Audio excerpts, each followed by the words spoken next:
Jai Shriram, welcome to my blog. ಇವತ್ತಿನ blog ಏನೆಂದರೆ ಹೆಸರು ಬೇಳೆಯಿಂದ ಸಾಂಬಾರು ಮಾಡೋದು ಹೇಗೆ ಅಂತ ತಿಳ್ಕೊಳ್ಳೋಣ. ಈಗ ಮನೇಲಿ ಯಾವುದೇ ಥರ ತರಕಾರಿ ಇಲ್ಲ ಅಂದರೆ ಕ್ಯಾರೆಟು, ಬೀನ್ಸು ಯಾವುದೇ ಥರ ತರಕಾರಿ ಇಲ್ಲ ಅಂದಾಗ ಎಮರ್ಜೆನ್ಸಿಗೆ ಟೇಸ್ಟಿಯಾಗಿ ಹಾಗೆ ಈಸಿಯಾಗಿ ಕೂಡ ಬೇಗನೂ ಕೂಡ ಆಗುತ್ತೆ.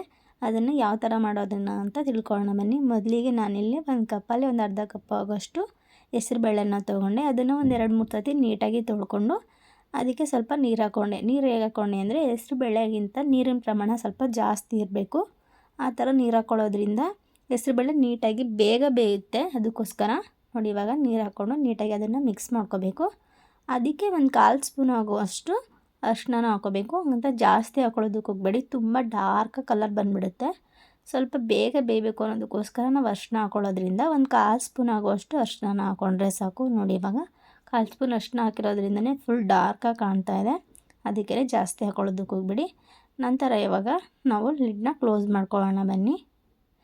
ಹಾಗಂತ ಹೆಸರುಬೇಳೆ ಜಾಸ್ತಿ ಕೂಗಿಸ್ಕೊಳ್ಳೋದು ಏನು ಬೇಡ, 1-2 ವಿಸಿಲ್ ಕೂಗಿಸ್ಕೊಂಡ್ರೆ ಸಾಕು. ಯಾಕಂದರೆ ಬೇಗ ಬೆಂದುಬಿಡುತ್ತೆ ಹೆಸರುಬೇಳೆ. ಅದರಿಂದ ನೋಡಿ, ಆಲ್ರೆಡಿ ಕುಕ್ಕರ್ ಕೂಗಿದೆ. ಇವಾಗ ಹೇಗೆ ಬೆಂದಿದೆ ಅಂತ ನೋಡೋಣ ಬನ್ನಿ. ಇವಾಗ ನೋಡಿ, ಆಲ್ಮೋಸ್ಟ್ ಎಲ್ಲ ನೀಟಾಗಿ ಬೆಂದಿದೆ. ಹಾಗೆ ಕಲರ್ ಕೂಡ ಚೆನ್ನಾಗಿದೆ. ನಾವು ಜಾಸ್ತಿ ಅರಿಶಿನ ಹಾಕ್ತಾ ಇರೋದ್ರಿಂದ ಸ್ವಲ್ಪನೇ ಕಲರ್ ನೀಟಾಗಿ ಬಂದಿದೆ. ಜಾಸ್ತಿ ಅರಿಶಿನ ಹಾಕ್ಬಿಟ್ಟಿದ್ರೆ ಪೂರ್ತಿ ಸ್ವಲ್ಪ ಎಲ್ಲೋಕ್ಕಿಂತ ಜಾಸ್ತಿ ಒಂಥರ ಕಲರ್ ಬಂದಿರೋದು. ನಾವು 1/4 ಸ್ಪೂನ್ ಹಾಕಿದ್ವಲ್ಲ, ಅದಕ್ಕೆ ಆ ಪ್ರಮಾಣದಲ್ಲೇ ಕಲರ್ ಕಾಣ್ತಾ ಇದೆ ನೋಡಿ. ಇವಾಗ ಆಲ್ಮೋಸ್ಟ್ ಅದೆಲ್ಲ ಬೆಂದಿದೆ. ಒಬ್ಬೊಬ್ರಿಗೆ ಇವಾಗ ಇಷ್ಟಿದ್ರೇ ಸಾಕು. ಒಬ್ರಿಗೆ ಕಾಳೇನಾದರೂ ಬಾಯಲ್ಲಿ ಸಿಕ್ಕಿದ್ರೆ ಇಷ್ಟ ಆಗೋಲ್ಲ. ಆ ಥರ ಇದ್ದಾಗ ಈ ಥರ ಸ್ಮ್ಯಾಶ್ ಮಾಡ್ಕೋಬೇಕು. ಸ್ವಲ್ಪ ಆಲ್ಮೋಸ್ಟ್ ಬೆಂದಿದೆ ಅಲ್ವಾ, ಅದರಿಂದ ಒಂದೇ ಒಂದು ಸತಿ ಈ ಥರ ಮಾಡಿದ್ರೆ 1 ನಿಮಿಷ ನೀಟಾಗಿ ಸ್ಮ್ಯಾಶ್ ಆಗಿಬಿಡುತ್ತೆ. ಇವಾಗ ನೋಡಿ, ಅದು ಸ್ಮ್ಯಾಶ್ ಆಗಿದೆ. ಇವಾಗ ಇದನ್ನು ಪಕ್ಕಕ್ಕಿಟ್ಟು ಒಗ್ಗರಣೆಗೆ ರೆಡಿ ಮಾಡ್ಕೊಳ್ಳೋಣ ಬನ್ನಿ. ನಂತರ ಸ್ಟವ್ ಮೇಲೆ ಒಂದು ಪಾತ್ರೆ ಇಕ್ಕಿ, ಆ ಪಾತ್ರೆ ಕಾದ್ಮೇಲೆ 1-1.5 ಸ್ಪೂನ್ ಆಗೋಷ್ಟು ಎಣ್ಣೆನ ಹಾಕಿ. ಇವಾಗ ಎಣ್ಣೆ ಕೂಡ ಕಾದಿದೆ. ಅದಕ್ಕೆ ಒಂದು ಅರ್ಧ ಸ್ಪೂನ್ ಆಗುವಷ್ಟು ಜೀರಿಗೆನ ಹಾಕ್ಕೋಬೇಕು. 1/4 ಸ್ಪೂನ್ ಆಗುವಷ್ಟು ಸಾಸಿವೆನ ಹಾಕಬೇಕು. ಅವೆರಡು ಸ್ವಲ್ಪ ಇದಾದಮೇಲೆ ಚಿಟಪಟ ಅಂತ ಸೌಂಡ್ ಬಂದಮೇಲೆ ಈರುಳ್ಳಿ, ಟೊಮೊಟೊ, ಹಾಗೆ ಹಸಿಮೆಣ್ಸಿನ್ಕಾಯಿ, ಕರ್ಬೇವಿನ ಸೊಪ್ಪು ಎಲ್ಲನೂ ಒಂದೇ ಸಾರಿ ಹಾಕ್ಕೊಬಿಡಿ. ಹಾಗೆ ಒಂದು 1/4 ಸ್ಪೂನ್ ಅರಿಶಿನ ಕೂಡ ಅದಕ್ಕೂ ಹಾಕ್ಕೊಂಡು ನೀಟಾಗಿ ಅದನ್ನು ಮಿಕ್ಸ್ ಮಾಡ್ಕೋಬೇಕು. ಆವಾಗಲೇ ಉಪ್ಪು ಸೇರಿಸ್ಕೊಳ್ಳೋದ್ರಿಂದ ನೀಟಾಗಿ ಈರುಳ್ಳಿ, ಟೊಮೊಟೊ ಎಲ್ಲ ಪೂರ್ತಿಯಾಗಿ ನೀಟಾಗಿ ಬೇಯುತ್ತೆ. ಆದಷ್ಟು ಬೇಗ ಬೇಯುತ್ತೆ. ಅದಕ್ಕೋಸ್ಕರ ಆವಾಗಲೇ ಎಲ್ಲ ಒಂದೇ ಸಾರಿ ಸೇರಿಸ್ಕೊಬಿಡಿ. ಯಾಕಂದರೆ ಕಾಳೆಲ್ಲ ಆಲ್ಮೋಸ್ಟ್ ಸ್ಮ್ಯಾಶ್ ಆಗೋಗಿದೆ. ಇದನ್ನು ಮಾತ್ರ ಬೇಯಿಸ್ಕೋಬೇಕಲ್ಲ, ಅದಕ್ಕೆ ಒಂದೇ ಸಾರಿ ಹಾಕ್ಕೊಬಿಟ್ರೆ ಒಂದೇ ಪ್ರಮಾಣದಲ್ಲಿ ಬೇಯುತ್ತೆ ಎಲ್ಲ ಕೂಡ.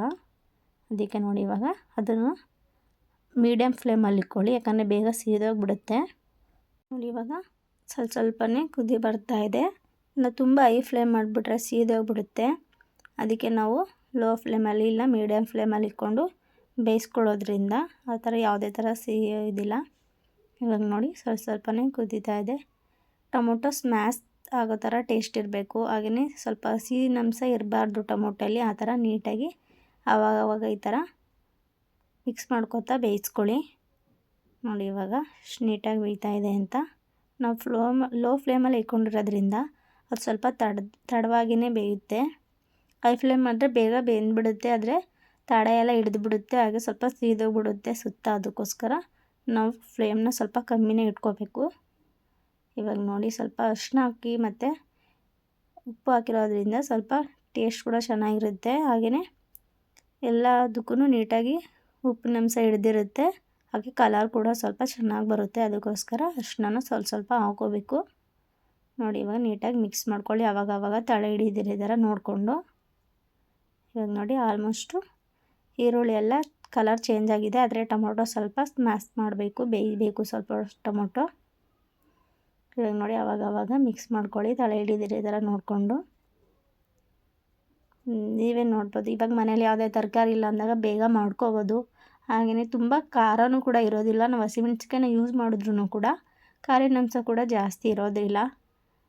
ಮನೇಲಿ ಆ ತರಕಾರಿ ಇಲ್ಲ, ಈ ತರಕಾರಿ ಇಲ್ಲ ಅಂತ ಯೋಚನೆ ಮಾಡಬೇಕಾದ್ರೆ ಇದನ್ನು ಬೇಗ ಮಾಡ್ಕೋಬೋದು. ಬೇಗ ಕೂಡ ಆಗುತ್ತೆ, ಜಾಸ್ತಿ ಇಂಗ್ರೀಡಿಯೆಂಟ್ಸ್ ಕೂಡ ಬೇಕಾಗಿಲ್ಲ ಅಂತಾರೆ. ಇವಾಗ ಅದೆಲ್ಲ ಬೆಂದಿದೆ ಆಲ್ಮೋಸ್ಟು. ಇವಾಗ ನಾವು ಕೂಗಿಸ್ಕೊಂಡಿರುವಂತಹ ಹೆಸರು ಬೇಳೆನ ಕೂಡ ಇವಾಗ ಇದಕ್ಕೆ ಹಾಕ್ಕೋಬೇಕು. ನೋಡಿ, ಇವಾಗ ಎಷ್ಟು ಕಲರ್ ಆಗಿದೆ ಅಂತ.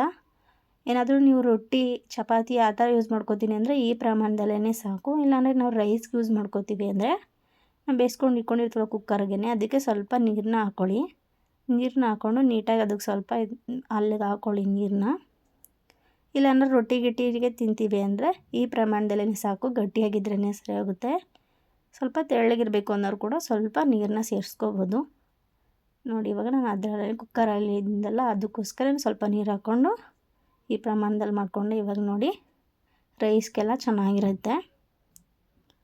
ಇವಾಗ ನೋಡಿ ಎಷ್ಟು ಸ್ವಲ್ಪ ಟೇಸ್ಟಿಯಾಗಿರುತ್ತೆ, ಹಾಗೆಯೇ ಈಸಿಯಾಗೂ ಐತೆ, ಬೇಗನೂ ಮಾಡ್ಕೋಬೋದು. ನಂತರ ಅದಕ್ಕೆ ರುಚಿಗೆ ತಕ್ಕಷ್ಟು ಉಪ್ಪನ್ನ ಕೂಡ ಸೇರಿಸ್ಕೊಳ್ಳಿ. ಯಾಕಂದರೆ ಎಲ್ಲದಕ್ಕೂ ಸ್ವಲ್ಪ ಸ್ವಲ್ಪ ಹಾಕಿದ್ದೀವಿ, ಅದಕ್ಕೇ ನೋಡಿಕೊಂಡು ಟೇಸ್ಟ್ ನೋಡಿಬಿಟ್ಟು ನೀವು ಉಪ್ಪನ್ನ ಹಾಕ್ಕೊಂಡ್ರೆ ಒಳ್ಳೆಯದು. ಇಲ್ಲಾಂದರೆ ಒಬ್ಬರಿಗೆ ಜಾಸ್ತಿ ಆಗಿಬಿಡುತ್ತೆ, ಅದಕ್ಕೋಸ್ಕರನೇ ನೀವು ನೋಡಿಬಿಟ್ಟು ಉಪ್ಪನ್ನ ಹಾಕ್ಕೊಳ್ಳಿ. ನಾನು ಎಲ್ಲದಕ್ಕೂ ಅರ್ಧ ಸ್ಪೂನ್ ಕಾಲು ಸ್ಪೂನ್ ಹಾಕಿರೋದ್ರಿಂದ ನಾನು ಇವಾಗ ನೀಟಾಗಿ ನೋಡಿ ಹಾಕ್ಕೊತಾ ಇದ್ದೀನಿ.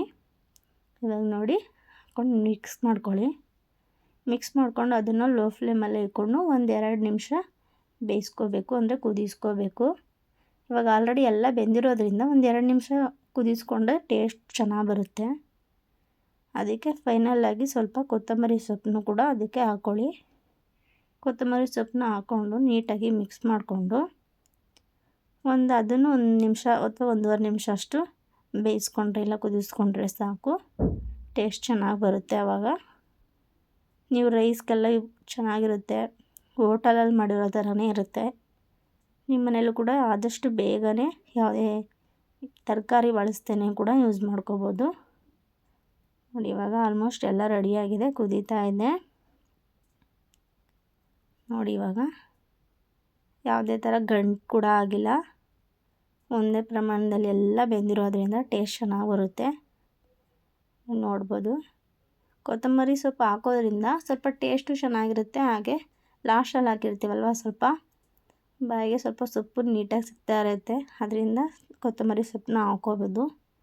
ಬೇಕಾದ್ರೆ ಆಪ್ಷನಬಲ್, ನಿಮಗೆ ಹಾಕೊಳ್ಳಲ್ಲ ಅನ್ನೋದಿದ್ದರೆ ನೀವು ಹಾಕ್ಕೊಳ್ಳೋದೇನು ನಿಮ್ಮ ಇಷ್ಟ, ಆದರೆ ಹಾಕೋದ್ರಿಂದ ಸ್ವಲ್ಪ ಫ್ಲೇವರ್ ಚೆನ್ನಾಗಿ ಬರುತ್ತೆ, ಅದಕ್ಕೋಸ್ಕರ ಹಾಕ್ಕೊಳ್ಳಿ. ನೀವು ಕೂಡ ಮನೇಲಿ ಟ್ರೈ ಮಾಡಿ, ಬೇಗನೆ ಮಾಡ್ಬೋದು. ನೋಡಿ ಚೆನ್ನಾಗಿದೆ ಅಂತ, ತುಂಬ ತೆಳುನೂ ಇಲ್ಲ ಹಾಗೆ ತುಂಬ ಗಟ್ಟಿನೂ ಇಲ್ಲ, ಮೀಡಿಯಮ್ ಆಗಿದೆ. ಬೇಕಾದರೆ ಗಟ್ಟಿಗೆ ಮಾಡಿಕೊಂಡ್ರೆ ರೊಟ್ಟಿಗೆ ಚಪಾತಿಗೆಲ್ಲ ಚೆನ್ನಾಗಿರುತ್ತೆ.